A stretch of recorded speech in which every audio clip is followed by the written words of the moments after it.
Bab 2827. Ketua Sekte Moyun. Kami setia kepada ketua sekte dan tidak berniat membunuh tuan muda itu. William Duan menunjuk dengan tajam ke arah Huda Dai dan yang lainnya. Kamu jelaskan kepada kelompok orang ini sekarang, jangan membuat masalah dengan kami. Sekarang, William Duan telah yakin, Eric Kin adalah pewaris darah ketua sekte beruang. Jadi berbicara secara langsung. Tunggu sebentar, aku tidak mengerti maksud kedua tetua, tuan muda siapa? Nyawa siapa yang kalian inginkan? Ketua sekte Moyun semakin pusing. William Duan ini jelas berbicara dengannya, tetapi dia tidak mengerti apa yang dia katakan. William Duan mengerutkan kening dan menatap beberapa sesepuh di samping ketua sekte Moyun yang juga bingung. Dia sepertinya mengerti sesuatu. Dia beralih ke transmisi suara kerohanian. Ketua sekte, jangan disembunyikan lagi. Partai Hengshan bertugas mengurus tuan muda yang dibesarkan. Dia adalah darah keturunan ketua sekte, anak haram, kami sudah tahu. Tuan muda ketiga mau berurusan dan membunuh orang ini sebelumnya. Kami tidak ingin menjadi kaki tangan dia, kami hanya ingin menghentikannya. Apakah kamu mengerti? Ketua sekte Moyun melebarkan matanya. Aku paham. Pahami apa sialan? Kenapa kamu tidak tahu tentang itu? Kiri Yue mengerutkan kening ketika dia melihat bahwa ketua sekte Moyun benar-benar bingung. Garis keturunan ketua sekte dibesarkan di partai Hengshan, tahukah kamu? Apakah ada hal seperti itu? Aku tidak tahu. Ketua sekte Moyun bingung, seperti terbunuh oleh guntur. Itu mengejutkan.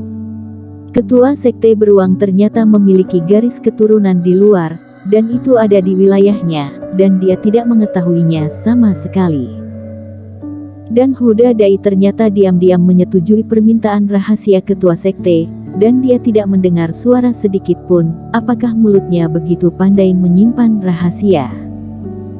Apakah kamu tahu atau tidak, tetapi sesuatu telah terjadi, kami berdua akan membujuk keduanya untuk berhenti, tetapi Huda Dai dan yang lainnya menghalangi. Jadi bisa menjelaskan kepada mereka. Karena Tuan Muda Siong sudah pulang, maka tidak masalah. William Duan berkata. Dua tetua, tidak seperti ini. Ketua sekte Moyun langsung mengerti, dan menggelengkan kepalanya karena takut salah paham di antara keduanya.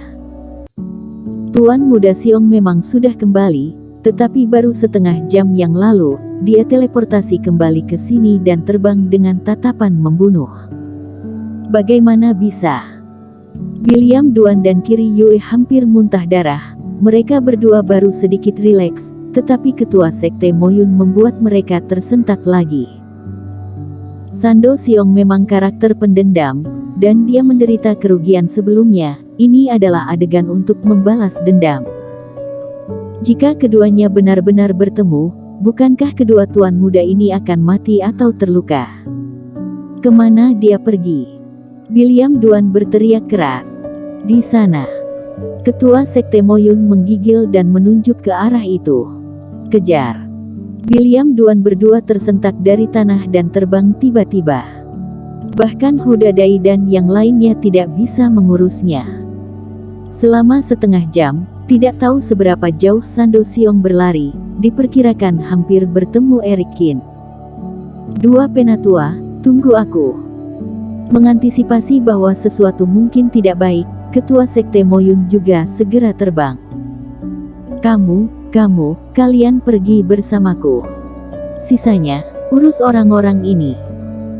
Awalnya, ketua sekte Moyun berencana untuk memanggil lebih banyak orang, tetapi ketika dia memikirkan hal semacam ini, semakin sedikit orang yang tahu akan semakin baik, jadi dia hanya membawa dua antek yang paling terpercaya.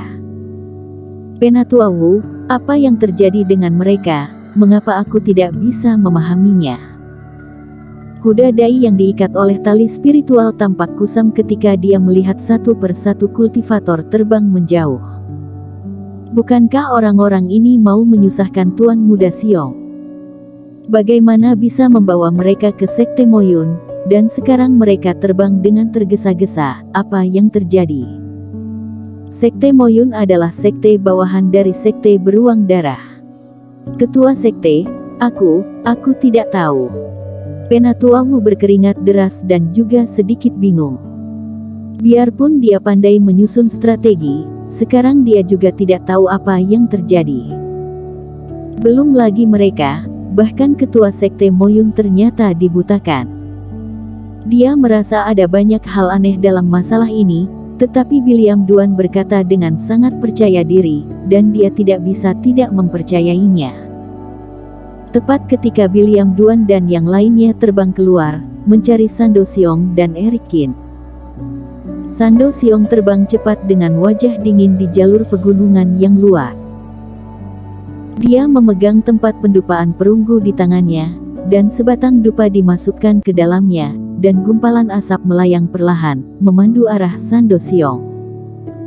Karena kali ini, Stevian menggunakan metode rahasia untuk mengeksplorasi di mana aura Eric Kin yang sebenarnya. Jadi cara deteksinya beda, dan ada juga batasan waktunya. Dengan kata lain, bahkan jika menghabiskan harga yang mahal untuk memecahkan piringan formasi yang berharga sebagai pengorbanan, hanya dapat ditukar dengan waktu pencarian sebatang dupa ini. Bagaimanapun, langit dan bumi tidak dapat diprediksi, dan bahkan seorang Taois dengan kekuatan seperti Stevian hanya dapat melakukan ini. Anak ini pasti merasa sudah berhasil menyingkirkanku. Menurut deduksi Stevian sebelumnya, dia tetap di tempatnya, dan sekarang dia tidak lari jauh. Sando Siong menyipitkan matanya dan terus berpatroli di antara gunung tandus. Mata yang sepertinya ingin memakan orang dipenuhi dengan niat membunuh yang tak terpadamkan. Di tempat yang dilihatnya, monster iblis di gunung tandus merangkak, gemetaran di mana-mana. Meski waktu pencarian terbatas, Sando Siong tidak khawatir. Tidak ada masalah dengan heksagram Stevian, Eric Kin ada di area ini, dan Eric Kin akan ditemukan dengan sangat cepat.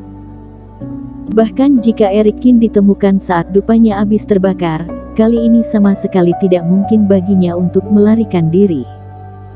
Jadi selama dia melihat Eric Kin, dia hanya memiliki satu jalan buntu. Sando Siong tidak bisa menahan diri untuk tidak mengepalkan tinjunya dengan marah, berpikir bahwa dia hampir terkejut dan mundur dengan tergesa-gesa hingga menyebabkan Eric Kin menghilang. Pada saat ini, asap yang telah bergerak maju tiba-tiba berhenti bergoyang dan langsung naik. Ketemu kamu. Sando Siong tersentak ke arah pegunungan di bawah. Hitung lagi kali ini. Apa hasil perjalanan Sando Siong? Seharusnya lancar. Di dalam kuil Tao, jejak ledakan piringan formasi dibersihkan, dan semua fragmen dikumpulkan dengan hati-hati, dan siap untuk diperbaiki. Stevian beristirahat sebentar, lalu mengambil tabung ramalan lagi. Perlahan dan sesuai aturan, tidak terburu-buru. Stevian memperkirakan bahwa bahkan jika Sando Siong menggunakan susunan teleportasi Sekte Moyun untuk ke sana, ditambah jarak terbang, dia mungkin tidak dapat menemukan Eric Kin sekarang, jadi dia tidak terburu-buru. Selain itu, guru mengatakan bahwa mereka yang berlatih Tao harus tenang, terutama mereka yang menyimpulkan rahasia surga, bahkan jika longsor di depan mata juga tidak akan berubah ekspresinya. Stevian merasa bahwa dia semakin dekat dengan alam yang guru katakan. Aura misterius melonjak lagi, Stevian menggumamkan sepatah kata, mengguncang tabung ramalan dengan ringan.